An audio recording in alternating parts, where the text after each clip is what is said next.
in this session,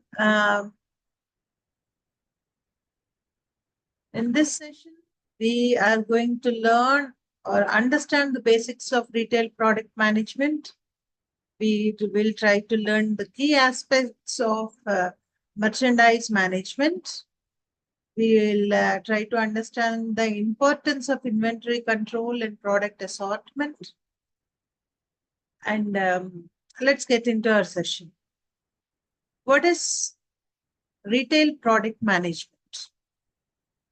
So this retail product management involves product planning and retail. It involves deciding on products and managing their presentation to meet the customer demands. So what are the products that are needed in the market? Who all are the customers whom we are targeting these products for? And how to meet their demand? This we will be seeing in our session.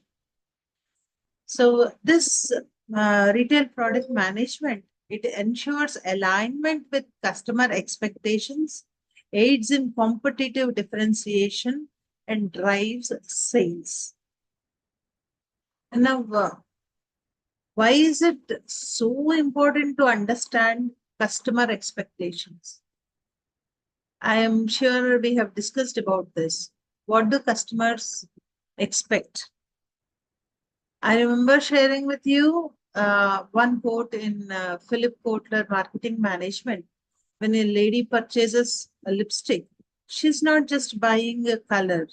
She's buying the confidence that she looks good in that. So the customer expects the products to perform and to perform to meet their satisfaction. So the company has to understand what is the expectation of the customer and what can the company do to the product so that the product meets the expectation of the customers. If the customer is not happy with the product, he does not go back and complain to the company saying that your product is not up to the mark. In turn, he goes to the market and complains to other people who are potential customers for us, who are ready to purchase the product, who have the need to purchase the product or who want to purchase the product. When the market rejects a project, it just doesn't happen overnight. When multiple customers are not happy with the product, they will be going back to other customers, potential customers, and tell them this product is not up to the mark, because of which we will be losing our sales. So meeting the customer expectation is very important aspect for any retail product manager. Then, and let us see how to do that. So how do we plan about a product? Why should we plan about a product? A product is a product. A pencil is a pencil. What do you have to plan about that? Why do you use a pencil? To write. To write. And if you write something wrong, you need that pencil to be erased by an eraser. Very simple thing. So what is it that the customer is expecting from our product, our simple product like a pencil? The customer expects it to be strong. It should not be messy. It should be, now, when we take an example of a pen, a pen is to write something down. So when you're writing something, a company has come up with something called cushion grip pen. It says when you're writing for a long period of time, this cushion helps to relax your fingers when you're holding the pen. It has come up with an altogether a new advantage when they are using our product. So in that way, we are trying to make our product more and more advantageous to the market, to the customers. Then what are the elements involved in product plan? First one, the product mix. What is a product mix? I'm sure we have learned about product mix in our first semester principles of marketing. Product mix means all the products of a particular company available in the market. For example, if we take Procter and Gamble, the washing machines, the washing detergent powders, the soaps, the toothpaste, the toothbrushes that are available, all of them put together is a company's market product mix. So in this product mix, you'll find different varieties of products, and you will be finding different varieties of the same product. For example, if we take a toothpaste, you find different toothpaste to meet the requirement of different customers in the market. For example, for whitening your teeth, there is one particular toothpaste in the same brand. Then for sensitivity issues, you have another toothpaste in the same brand.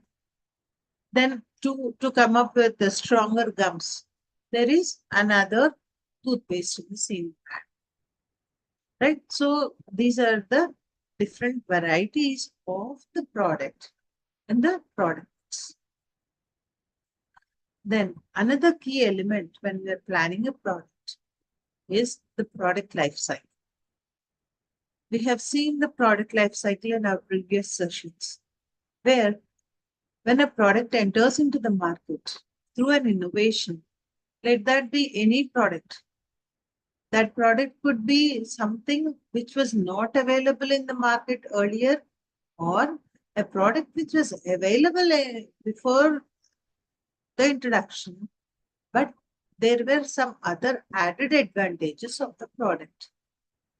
Let me share with you an example of a smart card. Smart cards are those small little cards which are burned so that the smoke that comes out of that smart card keeps the mosquitoes away. Right? It is a new product then in the market. So if you don't have electricity, you can use the smart card. You just have to burn it so that there is some smoke.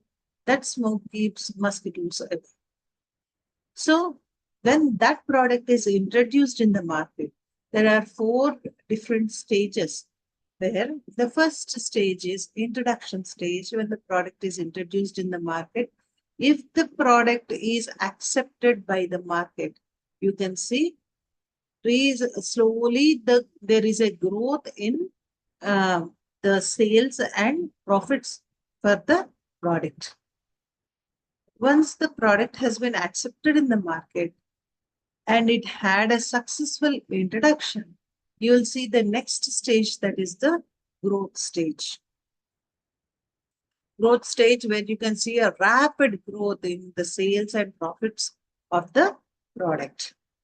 Then comes the maturity stage. Maturity stage is the stage where you can see a consistency in sales which are very high, and constantly they are getting good sales, good profits, but the sales and profits at a very high level, they have met their saturation level.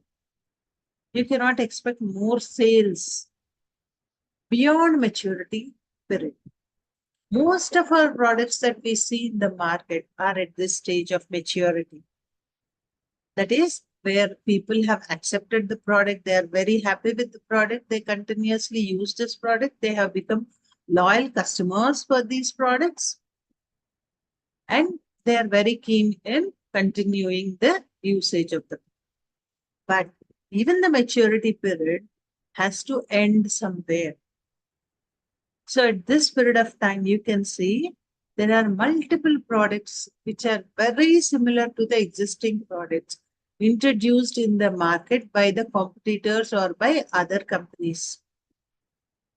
So these products are at their introduction or growth stage in the market.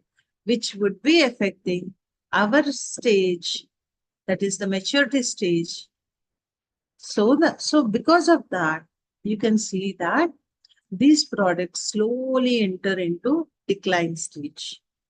What can a company do to stay in that maturity stage? That is the $1,000,000 question for any marketing manager. What can a company do to stay in the maturity stage to have lot of sales and profits?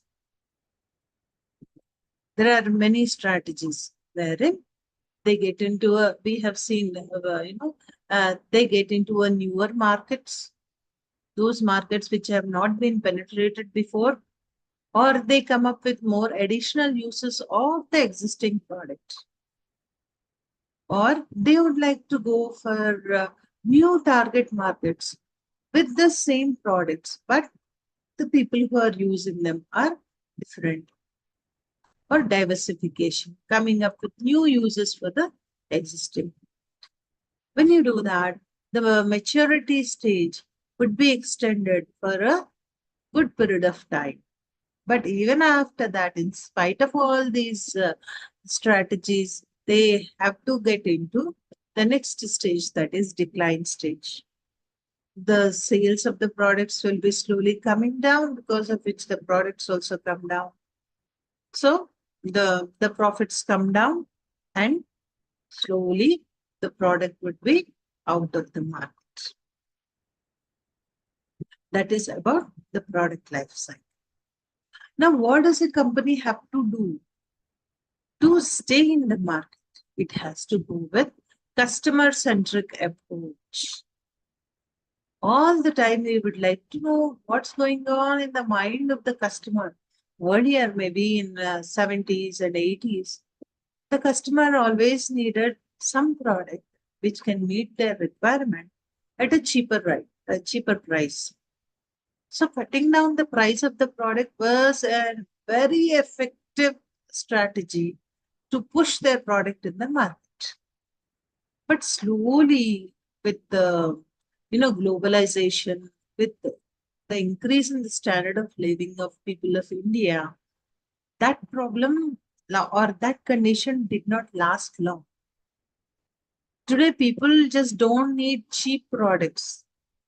Otherwise, today we could see China products everywhere in India, but people are refusing China products. Many people are refusing China products. Why? Because it's not just the money, it is the quality of the product. And how this product has been effective for our usage. So the product manager is very keen in understanding the evolving needs of the customers of the market, so that they can design the product accordingly and introduce in the market. So the goal of any company is to maintain a balanced and appealing product lineup. So if we are coming out with a product, we need to have good sales for them, so that we should have profits. Usually, like in our previous session, we have discussed about strategies. What is a strategy? Strategy is a plan of action. What should be the outcome of any strategy? There should be one of the two outcomes. Number one, either we should have huge profits, or your competitor should have huge losses. Right? How can we maintain the balance and the product appeal in the market? So for this, we'll be going with the category management. So when we are discussing about category management, we will be checking or treating each product category as a specific business unit. What is a product category? For example, our retail market handles personal care products in the market. So in this personal care products, let us come up with some hair products like shampoos and conditioners or hair serums. all those products which talk about the same thing, the hair care products, they are treated as one strategic business unit. And all the strategies are crafted according to the utility of people, utility of the minds of the customers who use these products. So, the purpose of coming up with these strategic business units is it optimizes product selection and shelf space to maximize sales. What is a shelf space? Shelf space is the space that is given to a particular product in the outlet of the product. So those shelf spaces are also taken up in a very strategic manner. An average Indian person's height is 5.5 feet, especially like maybe in some locations you can see people who are slightly higher or a little shorter than that average height. So when you have people who are 5.5 feet as an average height, where should your product be placed in the market? And if you walk into a supermarket, if you have to, you know, arrange your products at your eye level in the shelves, in a strategically arranged shelves. That means the moment you walk in, you will find products which are for your day-to-day uses. After that, slowly you'll be coming across your personal care products.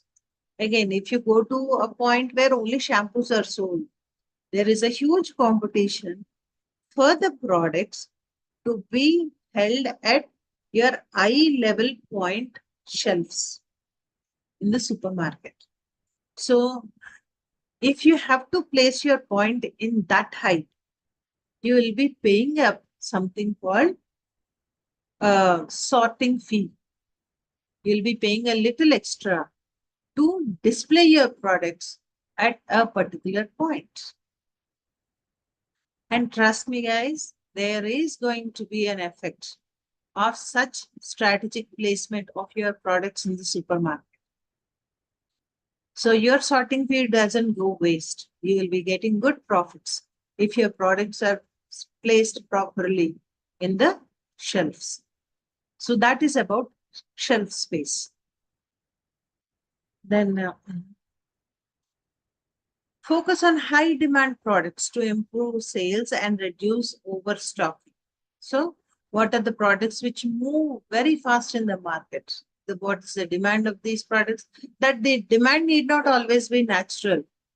Demand can always be synthetic as well. Suddenly there is a hype. Maybe there is a new movie that is shown in one particular area. Because of it, suddenly the type of products in demand will be shifted from one type of product to another type of product. When Bahubali was introduced in India, you have seen that the demand for certain type of color, certain type of cloth, certain type of stitching has been escalated. So demand can always be, made, or there can be man-made demand. Maybe certain advertisements could be very effective. Maybe the point of purchase display also has its own effect on purchasing of certain products. Then one more very important aspect in strategic decision making is the product selection and assortment. So, what do you understand by product selection and assortment? Assortment means bringing up different products to one point where they can be sold as a set. So, you all know what is this Goodnight Liquidator. Once you have that Goodnight machine, all you need is the liquidator in that. Yes, understood. But how long? How many good night machines we need? For every room where we dwell, we need one machine, right? So let us assume in a two-bedroom hall and kitchen flat, they need at least three good night machines. But every month they will be purchasing the liquidator. So three liquidators per household. Yes. But how long? As long as the machine is working. Once it stops working, again you have to go and buy. So what do? You'll come up with a very nice strategic price for an assortment of liquidator and the machine.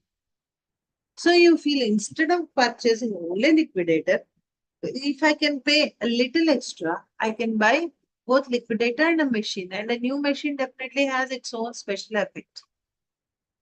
So in that way, they will be coming up with different strategies. So the first planning that we see in this selection and assortment is assortment planning. How can we combine different products so that we can get good profits in the market? And what are the factors that are considered? Number one, customer demand, seasonality of the product, and competitive position. That means in some seasons, we can see there can be huge demand for certain products. For example, in summer, ice creams will be in demand. In winter also, there will be demand for these products. But in summer, the demand will be at a different level, right? So depending on the seasonality, you will be coming up with the assortment. Then, what is the competitive position of your product in the market? If our product is the second best in the market, then maybe we can push it a little, maybe by, advertising huge, at a very huge level. Wherever you see, you will see only our company products. So that would have its own effect in the position of the product.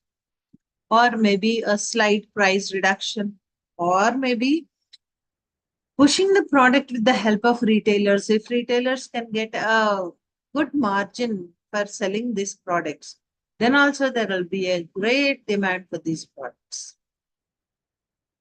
Then planograms, visual layouts for product placements. How your product, as we have discussed, where and how is your product placed in the outlet? If your product is placed strategically, definitely you'll be. Now, for example, the chocolates and the small little things, maybe magazines or, rubber bands or all these things are placed at the billing counter in a supermarket. Why? It's not just placed there just like that. The nail cutters and all these things. All these things are placed in a strategic way at the billing counter because that is where maybe if your bill is some 2,657 rupees, you don't mind buying a chocolate for 20 rupees or something, or it may not always depend on the price also. If you have gone to the market with the kids, the products are placed in such a way that they're accessible to the kids so that they can pick and they can put the products in your trolley, the way, whatever you carry to purchase products. So these are all, practical placements of the products in the market so that the company get huge profits. So what are the benefits of this product selection and assortment? Like when you are replacing the product in a strategic points, how does it benefit the company? It enhances customer experience. If the products are placed in a strategical point, the customer is very interested in understanding the product, knowing about the product, and ultimately getting into the action that is purchasing the product. And it drives impulse buyers. You did not plan to buy certain things. We have seen this happen, no? When you walk into a DMart or any other retail outlet, you will be going there with a list. Whereas systematically, you'll be going there, you will be purchasing things from your list But apart from them, you will be purchasing many more products because you are driven by impulsiveness. So you want some products just because you have seen them, you have experienced them. Now you want to use them. So it drives the impulsive buys. Then sales forecast. I'm sure we have seen what's the sales forecast. That means expecting the demand for sales of our products. The sales forecast, it predicts future sales to optimize stock levels. Now, stocking, is it important for a company? Yes, stocking is very important for the company. If you are stocking less than what is required in the market, then that means you are missing out the customers who are ready to use your product because the product is not available in the market. I went to the market to purchase some product. I have the money. I have the desire to buy the product, but the product is not available in the market. That means that particular outlet has lost a customer. I'm not going to wait for the product. I'm going to purchase some other product which is similar, right? This happens with the convenience products. So that happens when you are not stocking enough of products. Now, what happens if you are stocking huge amounts of the same product? If you are stocking huge amount, like more than the demand, you cannot throw away those products, right? So what do? Those products will be eating away the place that is required for other products to be placed in that place. So it is very important for the retailer to get to know what can be the demand of this product so that you can stock enough products to meet the demand of the customers. If you are left with some 10 or 15 products, that's okay. But if you are left with 200 or 300 products, then the market is not purchasing them. Those products are eating away the place of other products which are in demand and which are to be stored in your storage unit. So it is very important for the retailers to have effective sales forecast. What are the different methods of sales forecast? Historical data last year at this point of time or before last year at this point of time in similar conditions, there were these many sales. So we can expect this kind of sales, taking into account a rise in population in that area and the spending patterns of the individuals. So these spending patterns and change in tastes and requirements of the markets and all these things also are studied under trend analysis. What is the trend in the market and how do we go about with that? Once when the company is sure about all these things, these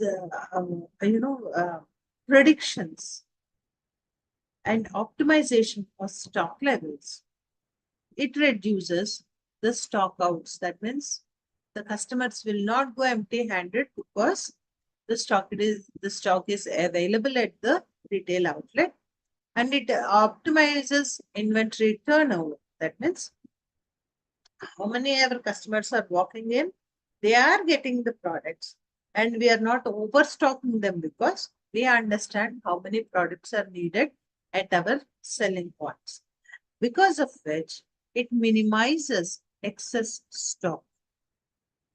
We need to have some buffer stock, but we should not have excess stock wherein there is no demand for such products in the market. Then let us see what is the importance of product management in customer alignment. Now we have seen what is product management. Managing the product in our retail outlet for the customers. And customer alignment means trying to understand the needs of the customers. So when you do that, a customer is satisfied. In the present trend, company is not targeting only customer satisfaction. The company targets customers' delight. So, what is customer satisfaction? A well managed product range which meets expectations and builds royalty. I'm sorry, loyalty. Loyalty. So, a well managed product range means that product range which is offered to the customers, which is of good quality, and the price matches the quality of the product, meets the expectations of the customers. When the product meets the expectation of the customers are satisfied.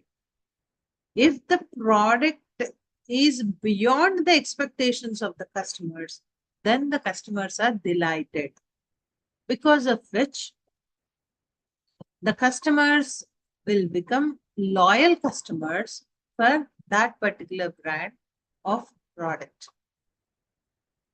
Then, market adaptation. It allows retailers to quickly adjust to the trends and demands of the market. We have to understand the market, and we have to quickly adjust to the trends and demands of the market. We have seen this during our COVID period. Till then, we never understood the importance of a mask or that suit that is worn during the COVID period. No, suddenly we needed those suits and the masks, and retailers immediately have pulled up their socks, and everywhere you see these hand sanitizers, these suits, and these masks that are used. Right, that is effective retailing strategies. Because of these things, there is something called competitive advantage. We have discussed about competitive advantage in our previous session, where that difference, that unique product offering, which cannot be easily copied by your competitor, is called competitive advantage of the product. For example, Samsung phones come up with um, lot of storage and different. I'm forgetting the word. The variety that is offered in Samsung is huge. So that variety can be called as competitive advantage of Samsung. It is not easily able or easily copied by the competitor. Then, now let us see what is merchandise management. The combination of products a retailer offers reflecting the brand image and target market is called merchandise management. So, when we walk into, like, let me tell you, uh, Kirana and medical store we have seen. What do I understand by that? We will be getting convenience products, and also some sort of medical products are also available in the Kirana and medical store, or medical and general stores. Right? So this is the combination of products a retailer offers, and that reflect the brand image. For example, Johnson and Johnson. The moment you hear the name Johnson and Johnson, what do you remember? You remember small little baby, tenderness, delicate, products that are used for the children. So for Johnson and Johnson, what is going to be the target market? The new parents who had a small little baby, they are the target market of Johnson and Johnson. Right? Taking that into account, companies come up with different products. For example, baby soap is there. Right? Slowly they'll be increasing the age of children who can use the soap. We have seen that no tears shampoo, the way which doesn't harm the eyes of children, because of which the children cry when they have the hair washed. So these are exclusive products which are targeted towards a target. Then what is the process of merchandise management? It involves product mix development, procurement, and inventory control. What is a product mix development? What is the product? To whom this product is being used? Who are the people who make the decision to purchase this product? And who are the people who are using this product? What is the apt price for this product? If it is for the adults, we don't mind spending certain amount. But when it comes to children, we are prepared to pay some extra amount. So, who are the people who are purchasing this product and who are the people who are using this product? Taking that into consideration, we'll be pricing our. And how do we procure these products? If you want a bigger margin, you will be going to the supplier who is ready to supply to you at a good margin. That means you can make good profit when you are procuring these products from certain suppliers. And how much stock should you have to have when you are dealing with these products? That is called inventory control. Now let us see the basics of merchandising. Merchandise mix, it is defined by the range, variety, and presentation of products. So, what is the range of products? And now when it comes to baby products, earlier we have seen, like, if we take the example of new mothers, maybe some 30 or 40 years back, when there was a baby, mothers never used this diapers. They always used cotton cloth. The babies were not made to use new clothes also. For some 20 days or so, the babies were made to wear only the clothes that are already used by other babies. That is how, like, the mothers know that the babies are not allergic to any fabric because they are always already used by other babies and things like that. Mothers never used diapers. They always used to use the cloth, and very regularly they were, changing the cloth and things like that. Suddenly, there is a huge demand for diapers. Why? Because there is a huge difference in the standard of living of the new mothers in the market. Today, when there is a raise in the ambitions, the standards of women in the society, depending on that, there will be a huge demand for such products. So the mother also needs to relax. The mother also has to have time for herself. So such products are flooding in the market. And in that ocean of new products, what are the markets that are actually appealing to mothers? At this point, the mothers are concerned about the safety of the baby. So the product which claims to be providing maximum safety is the winner in the race. So the mothers they are not bothered to pay a little extra price to get good quality products for their precious babies. Right? So there is a three-tier process.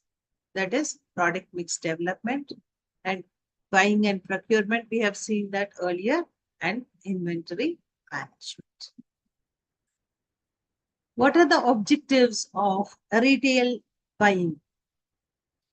Retail buying ensures the right products are available in the right quantities and at the right time.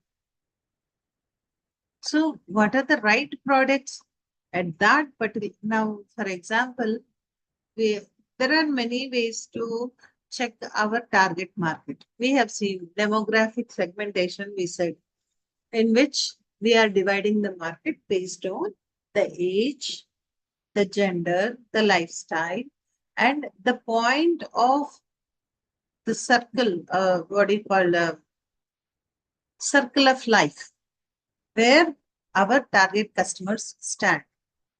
For example, if we consider male customers, bachelor male customers who are not married, their requirements are different.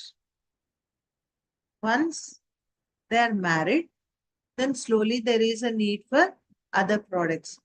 You can, you know, take for example the furniture of the house, the kind of food that is prepared in the house, the food, the groceries that are needed in the house, all these things, they are quite different from the earlier stage of the life cycle. Then, when that couple starts a family, then again there is a completely different requirement in the house. The food that they use, the water that they use. Suddenly, there will be a demand for water filters and things like that. Right? So, taking all these things into consideration, we will be coming up with the right products for the right target market. And we have to be ready with the right quantities at the right time. Again, for example, if we see these exam papers or guides and all these things, you can see there is a huge demand for these products during the examination season. Before that also these products will be available in the market, but there is no demand. If the exams are coming within a week, then suddenly you'll see the rise in demand of these products. Right? So all these things affect the retail buying. Then what are the factors influencing buying? Number one, customer preferences and trends. Till now, customer preferences are different. So, even if we take, for example, the age group, footwear, if we take in 20s and all, women, they prefer all colors, high heels and all these things. From 20 to 30, maybe, young mothers and all, they want to go for comfort wear. After that, for the next 10 to 15 years, again, they would like to go for stylish footwear.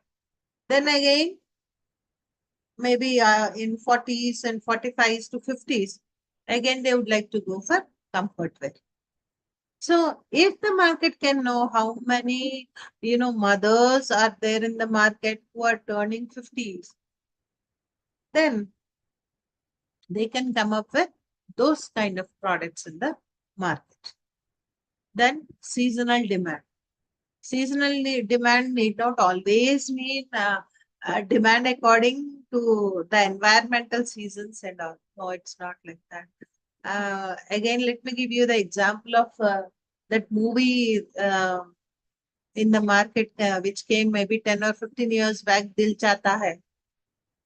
Dil Chahta Hai, yeah. So in that movie, we have seen Amir Khan with Katora cut. So everywhere in the market, you see youngsters were having the same haircut.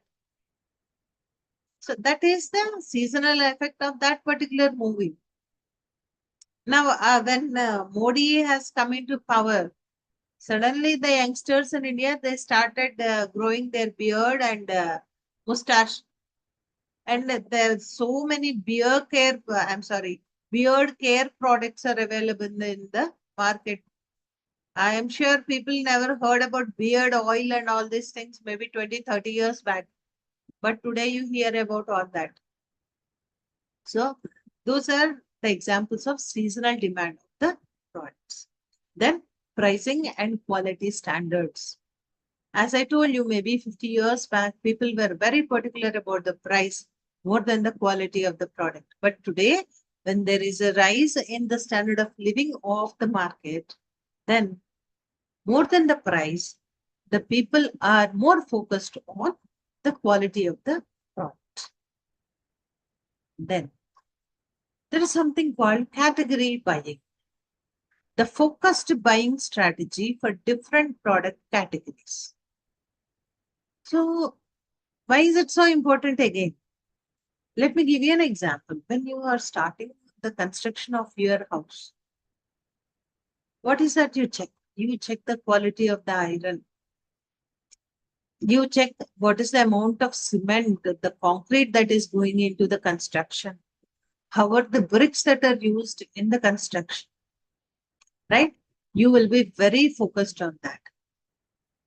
If it is your own house, okay? But when you give it for a contract or something, the requirement of the contractor is entirely different. He too keeps in mind the quality, but not as much as you do, right? So when you are dealing with a contractor and when you are dealing with a customer who is building his own house, the focus is entirely different. The buying strategy of these two buyers is entirely different when it comes to different product categories. The kind of the brands of paints that you purchase, the brands of switches that you want to install in your house, the kind of pipes that you want to put in your walls, which supply you water, all these things. An individual customer is going to be very picky, very choosy than a contractor who is building some hundreds of apartments. What is the benefit of this category buying? It helps tailor offerings based on specific customer needs within each category. So, if the individual is building a house, then within his budget, he might get the kind of quality products that is required. And the same goes well with a contractor who is purchasing in huge, in bulk for his number of flats or apartments that he is building. Then let us see the relationship between inventory management and the levels of stocks that are maintained in the retail outlet. That basically is inventory management. Why is it important to have proper inventory management? We understand what is inventory. Inventory is the raw material or semi-finished goods or finished goods which the retailer stocks for our customers to purchase, right? And again, when it comes to inventory, now the raw material, what we call, are the finished products of somebody else. Let me give you the example of pulses, rice. Rice for us, for our normal customers, it is raw material that is used for us to prepare rice to eat, right? But to the farmer, it is already a finished product, no? The husk is removed, the paddy is sent to the mill to be polished and all that. So for him, it is a finished product already. But for us, it is again a raw material. I just want you people to understand many products which are raw materials for some are already finished products for somebody else. If you take tires are semi-finished products, or let us take as an example, they are also um, raw material when we are talking about a company which manufactures cars. But for the tire company, a tire is a finished product already, right? So when it comes to these products, how will you store them and how much amount you want to store? That we'll be checking in our inventory management. Again, why it is important for us to store the right amount? If you are storing in bulk, you are wasting money. Those funds which you are spending on storage have to be used for some other productive purposes. For example, advertisements or your sales force. The amount that you have to pay them, you are cutting them down and you are spending them on inventory. You are stocking these products. If these products are moving in the market fast, like if the products have huge demand by themselves, it is okay. But if there is no demand for this product, still you're stocking them like that. Like our Indian government is stocking paddy and wheat like that only. You have to spend amount on stocking this product, which is not getting us any returns. And it is eating away the place for other important products for which we are taking, storage units for rent and we are paying a price to stock those products. This is just for an example I'm giving. So when you are stocking the right amount of product, that means you are going with financial efficiency. Financial efficiency is very important for any retailer so that we can cut down the costs of inventory and those funds can be transferred for more efficient usage. Then customer satisfaction through consistent availability. I tell you guys, if the customer walks in for a specific product and if he does not get that product, the customer need not have an open mind thinking that, okay, this is the only product which is not available. The customer goes back and disappointment, which affects the movement of other products. So it is very important to meet the customer requirement and to have consistent availability of the requirements of the customers. Then merchandise planning. This planning systems help forecast demand and manage stock. The goal of merchandise planning is to maintain optimal inventory levels that align with sales targets and consumer demand. So the customers should never go empty. All his requirements are to be met by the retailer. And in this merchandise planning, there is something called open to buy system. It is a budgeting tool for inventory purchasing. It controls purchasing, it prevents overstocking and aligns stock levels with forecasted sales. First, what do? We will forecast sales and we will accurately forecast sales. Accuracy need not mean if we say we are going to sell 1,000 units of such and such product, even if we are selling 800 units of the same product, that is also good. Good forecast system. So, when we are forecasting effectively, taking that into consideration, we will be stocking the goods. We will not be overstocking the product. And whenever the customer needs the product is there for them to purchase. That is called open to buy system. So let us go with our conclusion where the product management ensures product availability aligned with customer needs. The customer needs are always to be met by the retailer. Then merchandise management is essential for optimal inventory control. And effective inventory management supports financial health and customer satisfaction for the company. So that is about our retail product and pricing management. If you have any questions or queries, please post your questions in our comment section so that we can come back with the answers for your question. Thank you so much for your time. Let us meet in the next weekend. Thank you.